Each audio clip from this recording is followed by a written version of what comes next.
So today we're in Alamo, California. We're installing treads for this stair set that we have here. We've installed the risers and the skirt boards. Today I'm just going to show you how to install one tread. So first thing we're going to do is we want to take an overall length measurement. Where is my tape measure?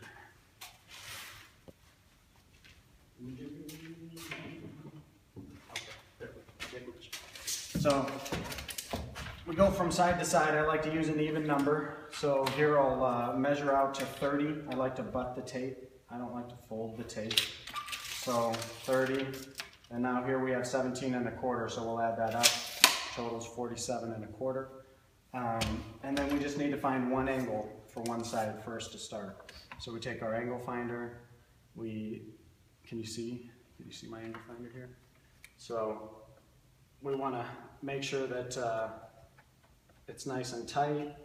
And there's our angle for the tread. So now we're going to bring it over to the saw, cut our left side.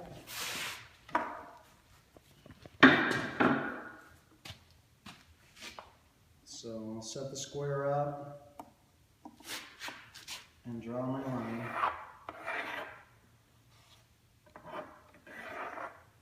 This angle finder doesn't tell you the degree, so we have to just line it up with the saw, which is no problem. This saw has a laser, makes it a little easier when it's adjusted correctly.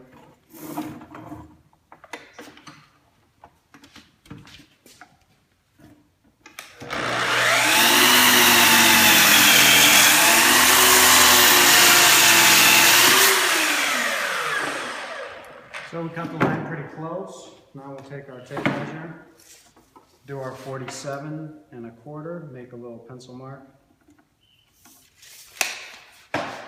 and then we'll find our angle for the other side.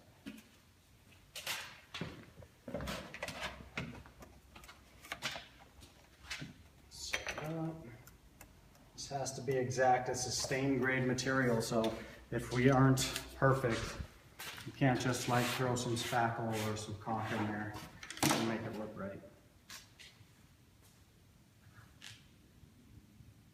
So I'll just transfer this angle onto the wood.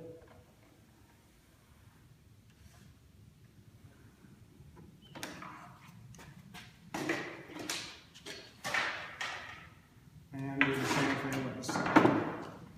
Line it up.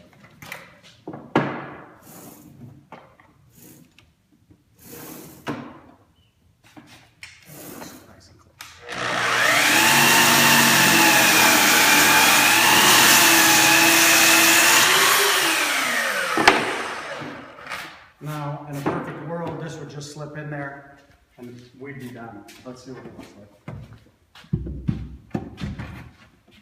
So, it's a little long, which is good. I mean, long's good. So, this corner here looks nice when I set it in there, so I'm going to lift it up now.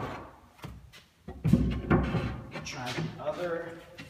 The angle looks pretty good too. So, the angle isn't the issue. I just got to cut a little bit off of one end. So, I'll cut a little off the same end I was just working on.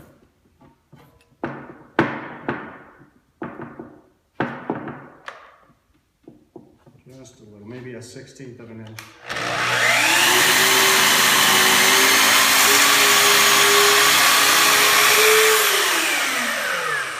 And try it again. I don't mind going back 2 or 3 times to make a cut. You know, we had to manufacture this tread. A lot of times already gone into it, so we want it to fit perfect.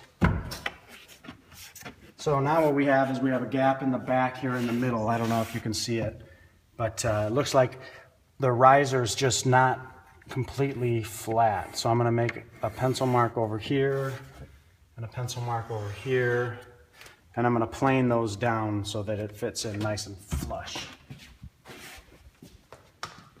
Back to our table. I like to use my hand planer. Makes it pretty easy. It's just a little more feel to it. It's not an exact science.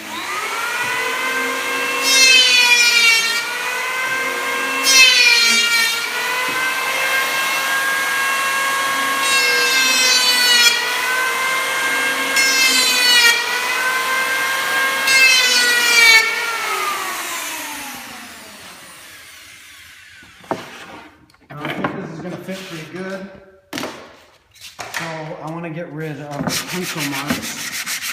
So I'm just going to take some sandpaper, go along the edges where I made more marks, because they're really hard to get rid of after the fact. After you install this and you want to get rid of that pencil mark, you can't really get a piece of sandpaper in there, you know, and take it off. So, there it goes.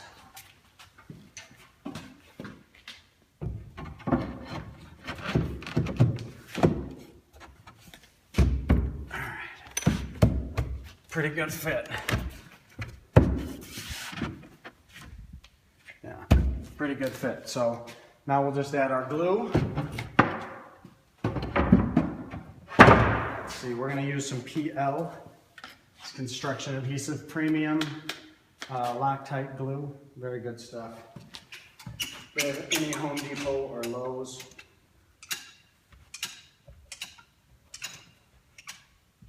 But I like to put big fat squirts. If you do it too thin, it may not even touch the wood. So I just like to touch in a lot of different spots. Now, we also need to add wood glue to the edges where any edge is touching, because if you step on the board, you know, you don't want any squeaking. So if you lock in the wood to wood, you know, you'll eliminate that squeak or potential squeak.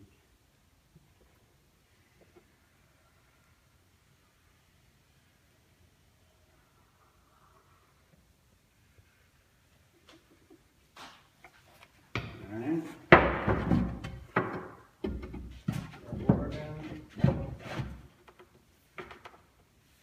Now we want to take our level, make sure that we are level forward and back.